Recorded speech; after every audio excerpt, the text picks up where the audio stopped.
How's it going, everyone, and welcome back to Rangers Rundown. My voice isn't in perfect shape, but I am slowly but surely recovering from my little stint with COVID. So we'll see if I can make it through this video without coughing too much. Another disappointing night for the Rangers, getting blanked by the Hurricanes tonight, not scoring a single goal, and not really having too many grade A chances to do so either. A very different game from game one. Same exact lineup. We get into the first period. Carolina controls the first minute plus of the game. Strome has the puck net side with Raanta out of position, but no one's there to help him put it into the empty net. Rooney skates in for a long shot, and then the lines come together right after, which leads to offsetting roughing penalties from Rooney and Smith. We saw 2 penalties total in game one. Tonight, between the first 2 periods, we saw 10. Now, the third period didn't have any penalties, but 10 penalties in the first 2 periods after a game that only saw 2 total. Completely different game, like I said. Lindgren gets a Panarin rebound with an empty net, but he can't twist around to put it in. So the second empty net, the Rangers didn't capitalize on. They put up a little stat on the screen. Rangers have only won 34% of offensive zone faceoffs in the entire playoffs. So this being the 9th game that the Rangers have played in the playoffs this year, they've won just over a third of the faceoffs in the offensive zone, which is horrendous. We know the Rangers are one of the worst faceoff teams in the league, but it's really showing. Oh, boy. 6:19, Chytil and Smith take offsetting penalties. Again, Chytil for cross-checking, Smith for slashing. Smith laid a big hit on Chytil. Lafreniere came in to defend Chytil. Smith slashes Lafreniere. Chytil cross-checks Smith. So the two of them go off. So this is the second penalty for Smith in the span of a couple minutes. 7:30, Aho takes a high sticking penalty. So 4-on-3 for about 49 seconds for the Rangers. And then a power play of about 1:11. But the Carolina penalty kill is just way too good. Rangers 0 for 4 on the power play tonight. And it's because Carolina's penalty kill is just ridiculous. Their whole game is just ridiculously frustrating when you're on the other side of it. I can't imagine how frustrated the Rangers are right now. Carolina will block every single thing that you do. If you're trying to pass, block. If you're trying to shoot, block. If you're just trying to dump it in, block. Their sticks are always in the right spot, and it's so frustrating. Schneider hunts down Svechnikov on a breakaway. Chytil gets knocked down. Trouba lays a big hit. That all happens in the span of about 30 seconds. Lindgren takes a puck to the face with just under 9 minutes to go. He would stay in the game. He'd be fine. Lindgren is a cat, man. He's probably down to 3 lives at this point, though. Strome gets a beautiful feed, and he has like half of the net to shoot at, but instead he decides to hit DeAngelo's leg. So again, this is probably the 3rd time in the period where the Rangers had part of an empty net to shoot at, and they either miss or hit somebody in front. That wasn't the goalie. 12:08, DeAngelo takes a slashing penalty, so good for him. Strome defends a Carolina shorthanded 2-on-1, and then Teravainen hits the post shorthanded. So when Carolina takes a penalty, I'm not really that enthused because they've been able to completely blank the Rangers' power play, and they're pretty good shorthanded. So the Rangers usually have their power play to rely on, and this series, I really don't see that happening at all. The Rangers have to win the series 5-on-5, which again, I don't really see happening. Kakko had a really good shift where he just could not be pushed off of the puck. He's getting a really strong body like that. He's able to, especially on the half wall on the boards, he's able to just keep possession of the puck, hoping his teammates get open, and rarely do they ever. Shesterkin makes a late save on Jarvis. Shots 5-8 in favor of Carolina at the end of the first period. Carolina 11 blocked shots. Rangers no shot attempts in the last 6 minutes of the period, and this is only the 2nd time in the playoffs this year that the Rangers did not score a goal in the first period. They did it once against Pittsburgh, and then tonight against Carolina. Under 2 minutes into the second period, Kopp and Panarin try a play, but Carolina blocks everything.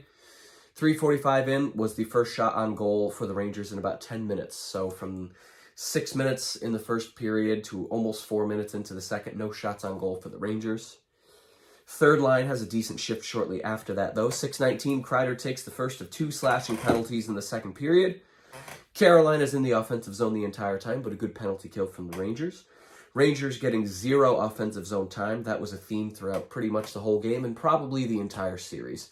I would not be surprised if the Rangers get swept by the Hurricanes based on how these 2 games went. Carolina is still undefeated at home after tonight. The Rangers do get to play the next 2 games at home. I really don't see that having too much of an effect. Carolina's just too good at getting you frustrated and off of your game. I think the Rangers are going to get swept. I really do after tonight. Maybe I'm just in a bad mood. I don't see how the Rangers can win a game. I just don't. 9 minutes left. Rangers finally get some forecheck going. Zibanejad and Fox both with shots during a good shift. 13:01, Shea takes a high-sticking double minor. Panarin has an awful pass that leads to an Aho chance. Then at 15:54, Smith scores a shorthanded goal, would turn out to be the game winner. It was a 2-on-1 with Aho. The power play is just awful for the Rangers. I will give Carolina as much credit as my heart can right now. The Rangers' power play looks a lot worse than it actually is because Carolina is just really good on the penalty kill. 16:39, Rooney takes a boarding penalty, so we get 4-on-4 for 23 seconds. Then at 17:30, Kreider takes his second slashing penalty of the period, so Carolina gets a 5-on-3 for 1:10. Rangers kill it off. Then they get 5-on-4 for 51 seconds. The Rangers kill it off. So they have a very good bout of penalty killing for 2 minutes. Rangers get a chance in the final seconds, but shots 7-8 in favor of Carolina. Rangers were chasing pretty much the entire period. We get to the third. Gallant actually makes a change. Who would have thought? I've always thought this is one of the Rangers' biggest weaknesses in the playoffs is Gallant's inability to adjust. To his credit, he did make an adjustment. Lafreniere went to the second line. Kopp went to the third line. Didn't really make much of a difference. But hey, Gallant did something. So, good for him. DeAngelo knocks down Mott really hard. 5 minutes in, the shots are only 1-1. I don't think Carolina was trying to push that hard offensively in the third period. They were just trying and succeeded in shutting the Rangers down completely. Rangers get a 3-on-2 look about 7 minutes in, but just a very frustrating and choppy period. Rangers not able to generate any offense. Constant stoppages from the puck getting deflected off of really well-placed Carolina sticks. 4.5 minutes left. The second line has a good look. 2:44, Shesterkin is pulled for an offensive zone faceoff. Shesterkin gets pulled. Rangers, to their credit, stave off the inevitable empty net goal until 1958 when Aho makes a good block to get the puck at the blue line, puts it into the net, and that is the end of the game. Stats. Shots 21-22 in favor of Carolina. Very low scoring series so far. Very low shot series so far. That's just the way this series is going to be. We are not going to see a blowout in either direction. If the Rangers win a game this series, it's going to be by 1 goal. And I don't see Carolina beating the Rangers by more than 2 goals. It's going to be one of those series that is low scoring, low shoot. Carolina is going to be very frustrating the entire time. They're going to sweep the series in 4. And then it's going to be a really frustrating and disappointing end to the playoffs. But this is as far as we thought this team was going to make it anyway.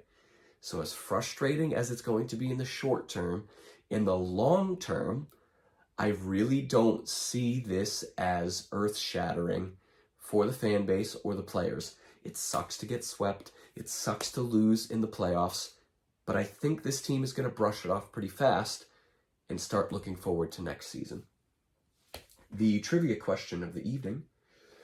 Who was the last, Who was the last Rangers player aged 21 or younger with goals in multiple series in the same postseason? Chytil has done it this year. He scored in the Penguins series, and he scored in Game 1 against Carolina. Who was the last Rangers player aged 21 or younger to do that? It was a familiar name back in 2013, Derek Stepan. So there you go. Very frustrating game. Let's forget about it. Let's go back to New York. Maybe they split the series with Carolina in New York. Carolina leads 3-1 going into Game 5 in Carolina, where they will win. Hopefully that's what happens. The Rangers can get at least one win in this series. I don't see it going to 6. I think the Rangers are either going to get swept or lose in 5. But that's just me. Let me know your thoughts, obviously. And I'll do my best to respond to all of them. Next game is Sunday in New York. We'll see if the Rangers can put something together. If you enjoyed this video and you'd like to see more videos like it, be sure to hit the subscribe button. Thank you so much for watching, and I will see you in the next rundown.